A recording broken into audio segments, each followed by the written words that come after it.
What is going on, everybody, and welcome back to Let's Play Super Mario 64. In the last episode, we conquered Snowman's Land with a little bit of luck during the 100 coin mission. And today, we're going to continue in the upstairs and see what other worlds are up here for us to explore. We have 3 more worlds left here. And the first one we have to enter is this one. The ominous painting of a scuttlebug, which is actually incorrect color because the scuttlebugs are yellow and not green. Let's jump in. This world is course 12, 11, oops. Wet, dry world.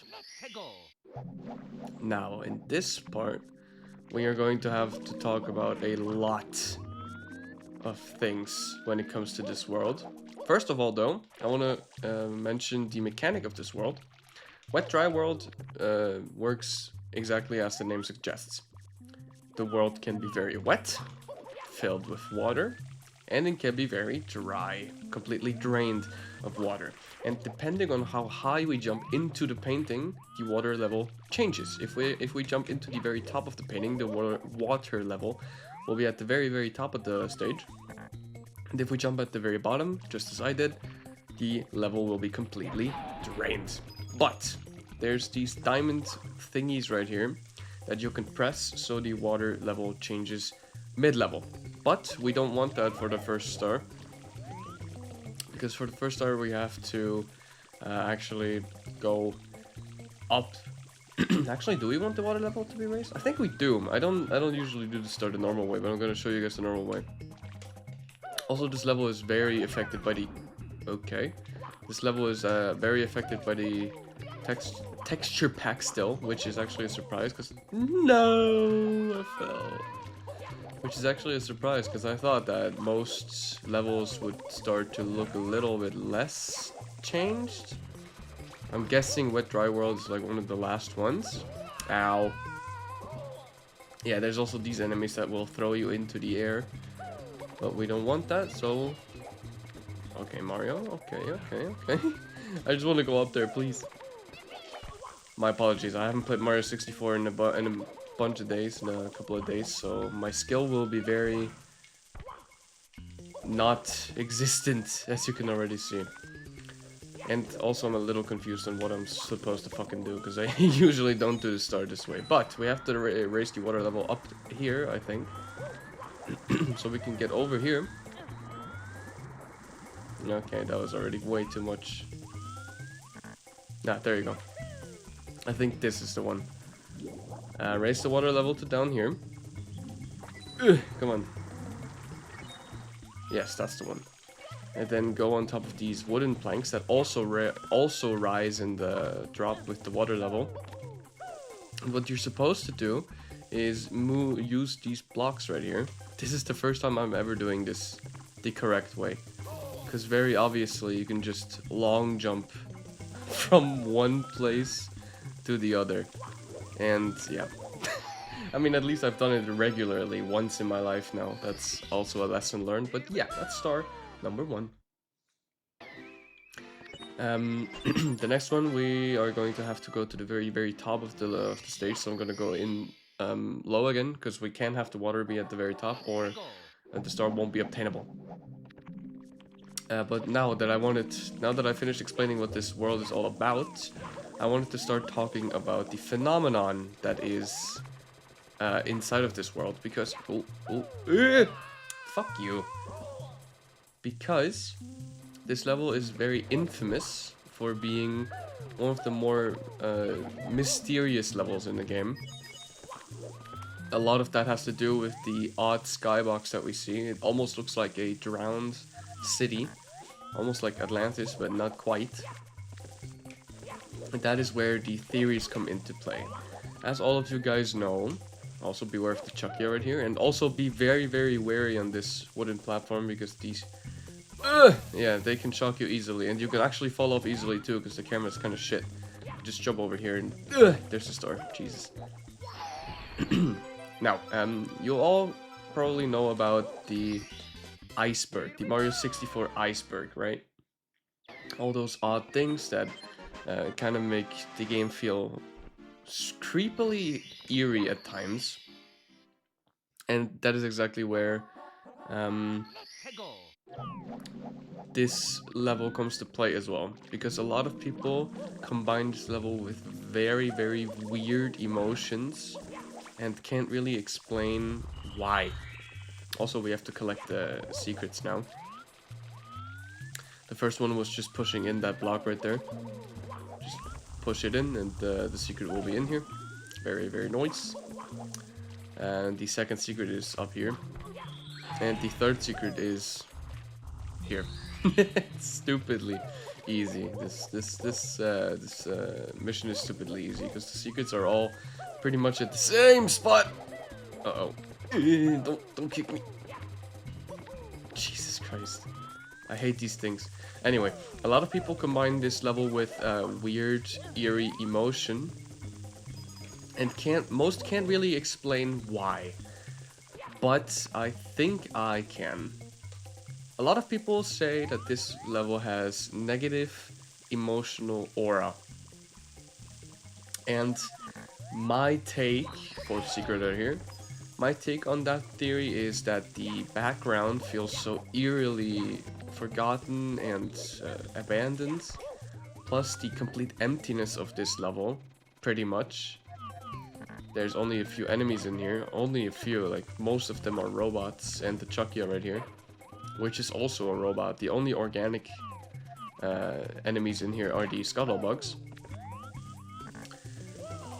And there's also another area that we haven't visited yet that also plays into that whole abandoned kind of spiel. So I think, because of the background, the music also, it's the underground music, and the lack of life in this, and the area that we haven't visited yet, I think it all just plays into the psyche and kinda just tells you that, okay, this shit is abandoned, it's eerie, you shouldn't be here, and that's why people feel like negative emotional aura when they enter into the when they enter into this level. Also, quick tip, for getting to this star very easy, just triple jump here and then wall kick. Okay, if I don't ledge grab there, that would work. There you go.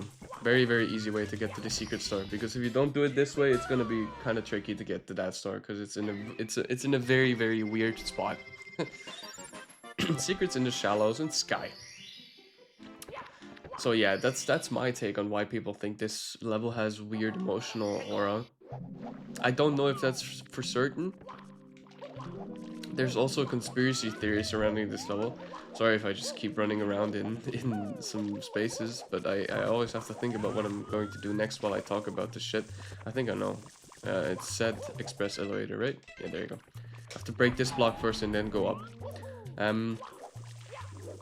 Apparently, because the Mario 64 has a lot of conspiracy theories about, you know, personalized AI that was supposed to be in the game, and the early development of Mario 64 was very shady in a weird way that people can't really explain, and it still gives you like the creeps today.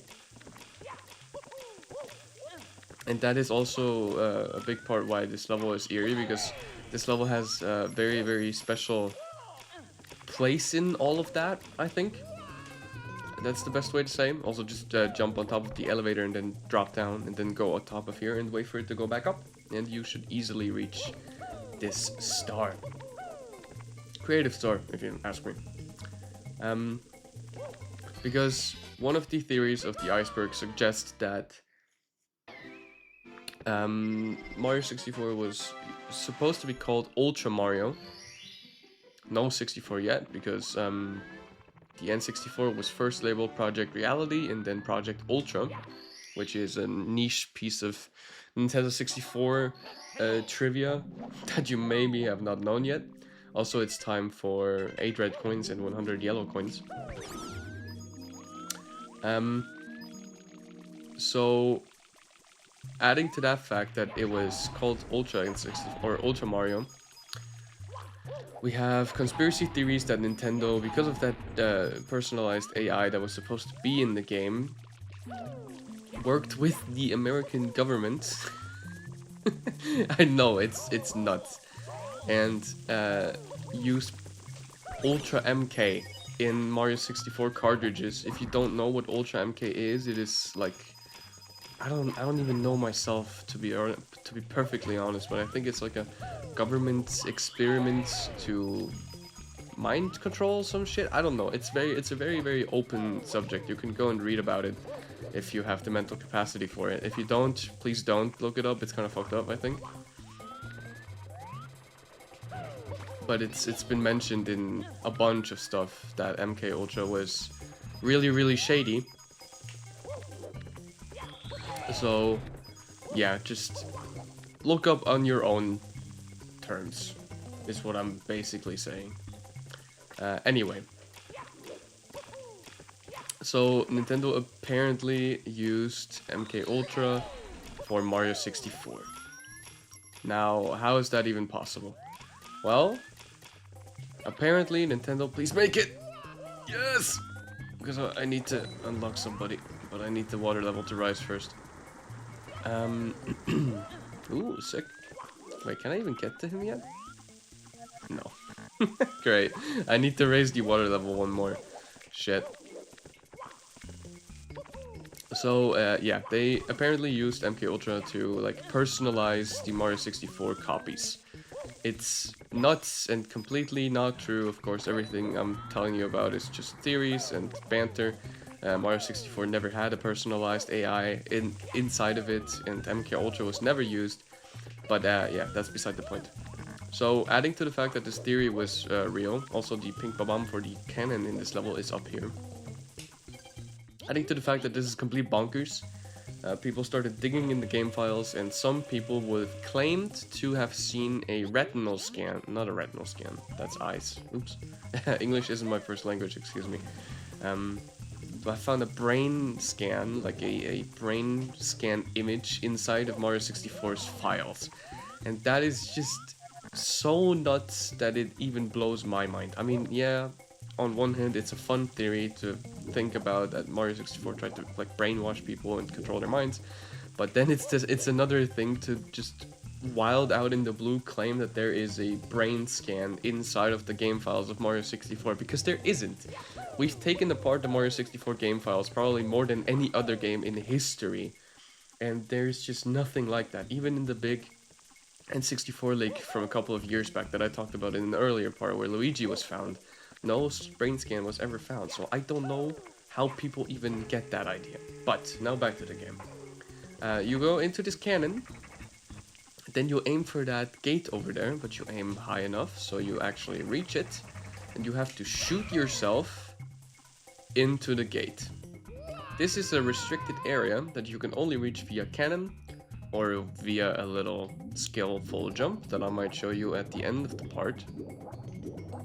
But this is exactly where we have to go. The music takes on more drama, and we are going into the forgotten and sunken city of Atlantis.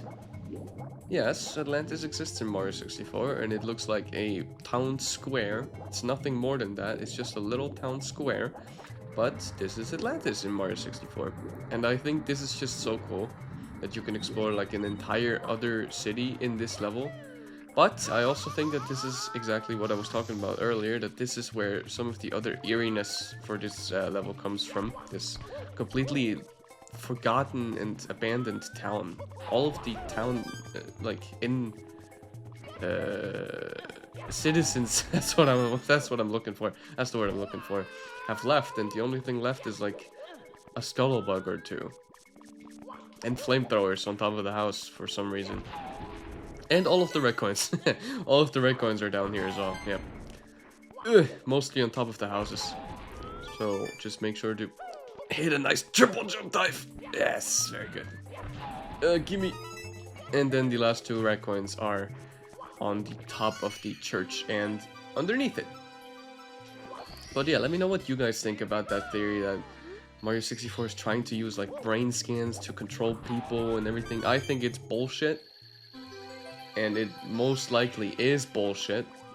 But then again, I am not a Nintendo employee. I don't know what they were trying to do back in 1995 or 4 or whenever this game was developed.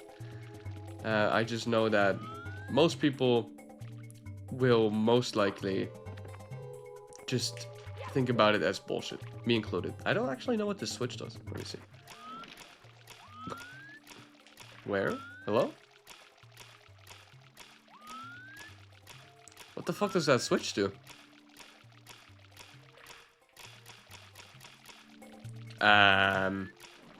I am very confused. Is it over here? No?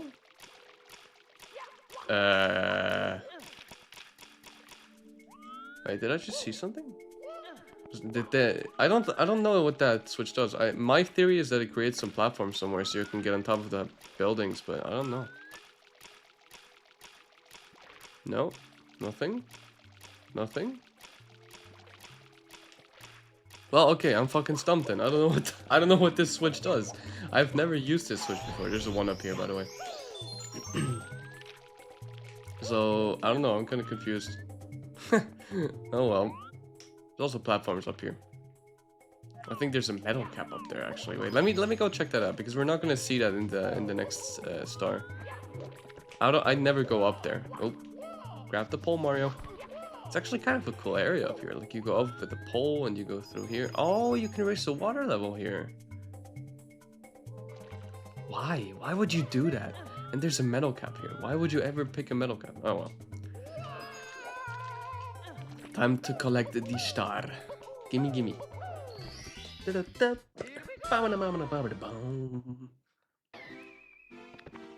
But yeah, let me know what you guys think about this whole shenanigan bullshit.